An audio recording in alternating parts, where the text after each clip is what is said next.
Switch off. Okay, now we're looking across the street at Heritage Park. It's across Main Street and Court Street, which curves around. So this is like ground zero for our downtown area, and it's so pretty today. So Gretchen and I are going to, let me see if I can get Gretchen in focus here. Hey girl.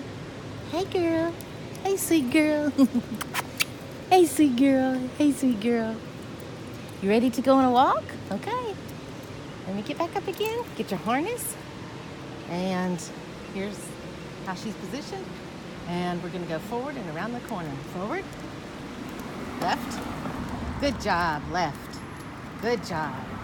Oh, do you want to take me to Indulgence? This is where we have an appointment. Gretchen, you did a great job. Let me give you a click for that. Good job. You found the door. Right there's the door. She came to it. All I have to do is reach out and touch it. And then it's locked right now because they're closed. Good job, Gretchen. That is an awesome job. You and me will come down here by ourselves. That's exactly where we needed to go. Okay, now let's go back up Main Street. Hop up. Now she's still on my left, and she's always on my left, but that means she's store side instead of street side. And I have found it to be true that when she's store side instead of street side, she does a little more meambling, as I call it. Let me see if I can get her. She is a girl on a mission. Look at that girl go. Go, Gretchen, go. Go, Gretchen, go. Good girl, good girl. Let's avoid all. We didn't need to be here. Let's go around the pole. Around the pole. We always go to it. Gretchen, that's not a pole for you. No, we're not crossing. I'm not sure what you're doing. We're not crossing the street. See, I have to keep her in the same trajectory. Forward. Gretchen, forward. This is what I mean. She, when she is store side instead of street side, she tends to look for landmarks that aren't there. But we're going along at a pretty good clip. Stores and shops. And Gretchen, let's see what you're doing. No, ma'am. I think that must be a new flower bed. We are not examining our flower beds. Good girl. Now you're doing good, girl. She's just walking along, but she seems to be stopping and sniffing. Gretchen, no. You don't want to sniff that. These are all kind of new things. And I'm really not doing proper etiquette with her because I'm videoing. Forward, Gretchen. Forward, Gretchen. I know there's some distractions on Main Street. I'll pan over there. Good girl. I'll pan over on Main Street. Gretchen must be taking me around some sort of obstacle here, so that was good. She didn't stop and sniff. See if I can show her. And up here, there's a. Right now, we are following the store line, but you know, the frontage of all the stores. But when we get up here, there's a long expansion of driveways and medians and things like that. And we've kind of gotten turned around in those before. One time was nighttime, and that was pretty scary because we were just leisurely walking down Main Street like this, and Gretchen decided to veer off, and I didn't pick it up. We were brand new together, so we had been working together for about a month, and she decided to veer off into a parking lot, and I didn't know where we were, and she didn't know where we were because everything's new to her. Gretchen, forward. We keep on our same trajectory.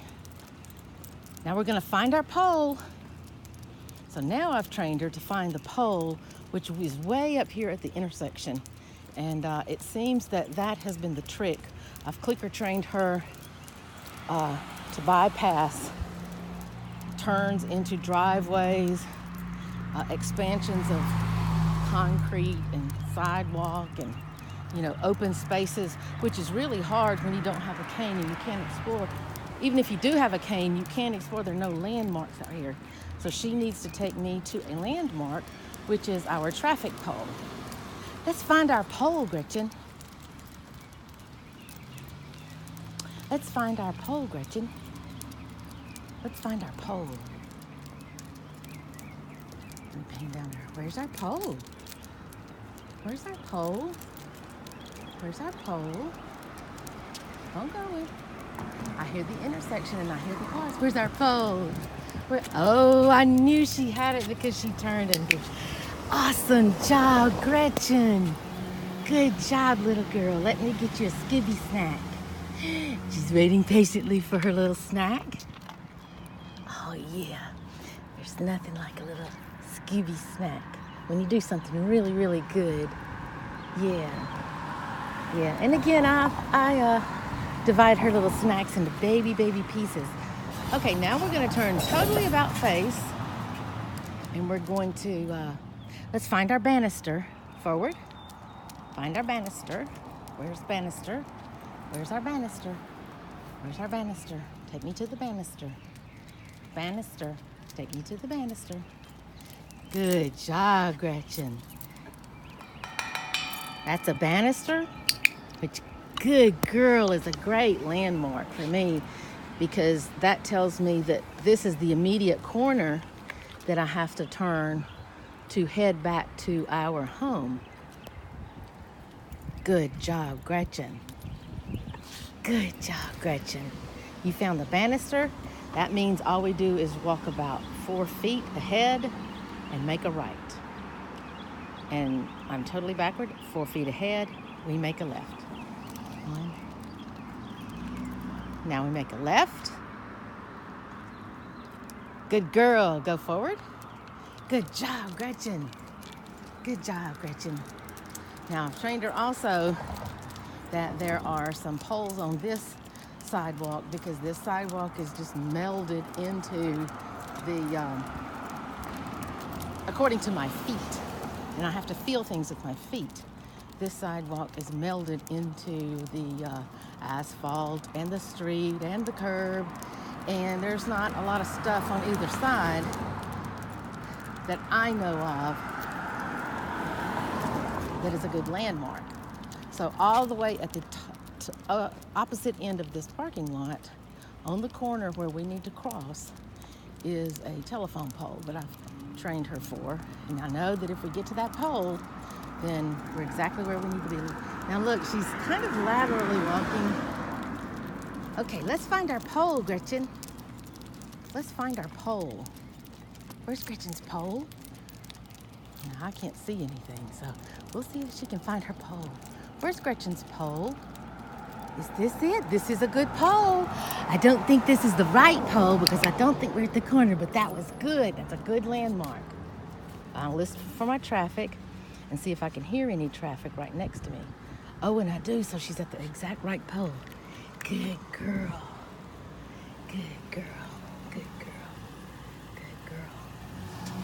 Good job, Gretchen.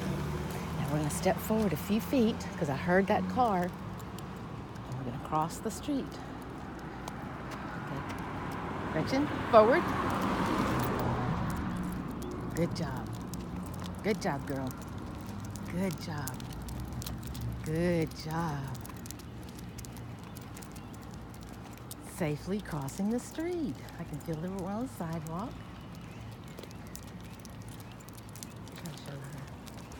Oh, this house here has got a fence around it. So interesting because several days out of the week, there are 2 dogs in this fence.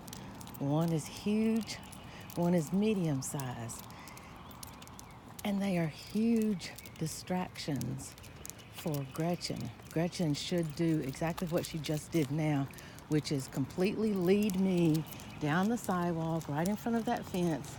But the dogs come out the days that they are there and they, well, of course they bark, but the bigger dog, which is bigger than Gretchen, jumps over the top of the fence with its head hanging over the fence. And I cannot change that dog distraction. Oh, you're showing me we're at the street? Now, across the street is a sidewalk.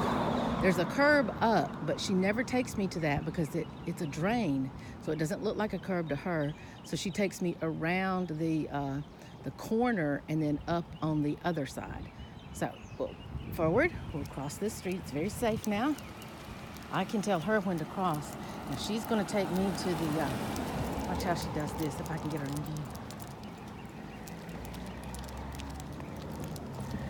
Good job, Gretchen.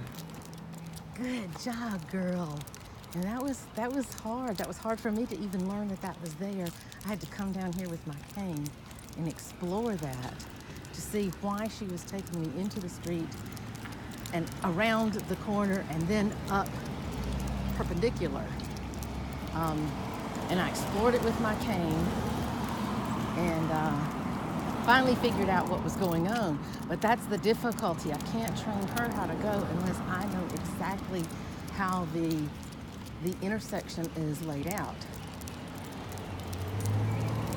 She's doing very good. Gretchen, you're doing a great job, girl. She gets lots of encouragement because that's what makes her enjoy these ventures. And the ventures, I think she thinks we're just out for a walk sometimes. And we're usually going within walking distance of my home. I have so many things that are available to me that I already do or, have set up to do. So right here we're coming up to a busy four-way intersection, the four-way stop. And a four-way stop sometimes is really difficult. Again, I always say this because the drivers are all looking at each other to see who came first and who goes next. And that's confusing for drivers, as I understand. I've never driven before. But drivers are always trying to figure out who got here first and the timing of all that and who's going next, just so they can avoid a collision in the middle of the intersection. Well, Gretchen can't anticipate that.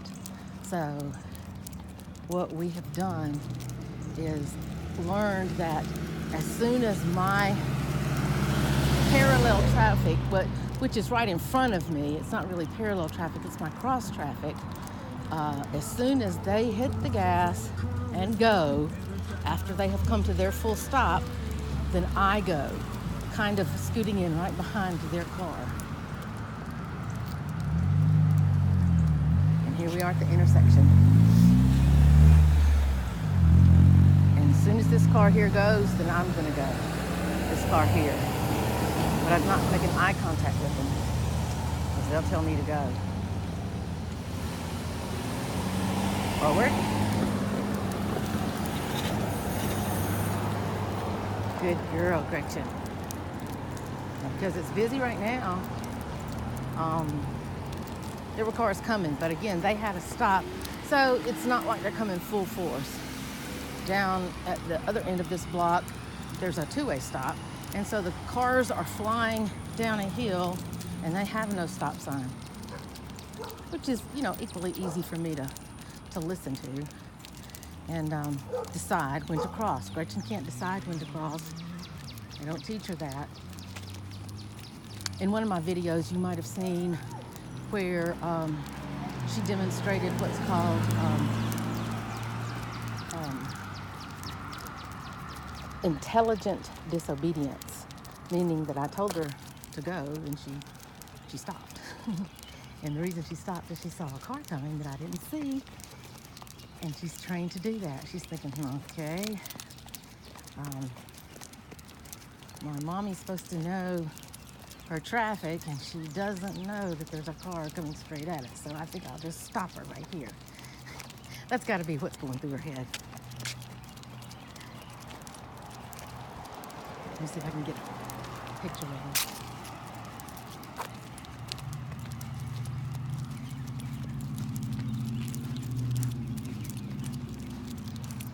She's always looking around. Usually her ears are up unless she's playing, and she plays a lot. She's a 2-year-old, so she plays a lot, and her ears go back kind of like the little rabbit ears, bunny ears. She's extremely soft and silky. So she's just beautiful to the touch as well. And here we are in our home, and I hope you've enjoyed our little outing, our little venture. Good job, Gretchen. And say, see you next time, and have a wonderful day. Bye-bye, everybody.